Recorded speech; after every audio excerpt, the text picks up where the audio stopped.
श्री स्वामी समर्थ. कसे मस्त आहे ना, आनंदी आहे ना. दिवाळी कशी गेली, मजेत ना. छान.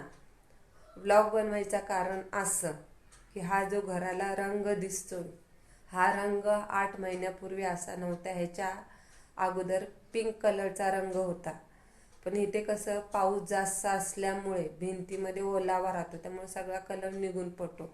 एक तर आमची ही बिल्डिंग 25-26 वर्ष जुनी आहे, त्यामुळे बिल्डिंगचे काय काय पार्ट स्वतःहून पडायला लागले. म्हणजे फक्त आता बिल्डिंग कोसळायची वाट बघायची अशी तऱ्हा झाली.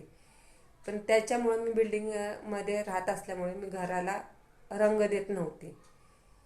पण मला खूप जण बोलले की घराला रंग दे, घर छान दिसेल. तर माझी पैशाची ऐपत नव्हती, पण मी 20,000 बचत गटातून उचलले. मला 1,000चा हप्ता आहे. माझ्या घराला रंग मी मार्चमध्ये दिला आहे. आता नोव्हेंबर महिना चालू आहे, 8च महिने रंग देऊन झाले. तर बघा माझ्या घराची हालत, असा रंग निघून पडायला लागला. मग ह्याच्या जागी जर मी सोन्यामध्ये पैसे गुंतवले असते, भले ते 20,000 का असाना, एवढी सोन्याची वस्तू असते तर चालेल, पण आज मी फायद्यात राहिले असते. ते बोलतात ना, ऐकावं जगाचं, करावं मानाचं, पण आमचं उलटच झालंय. धन्यवाद.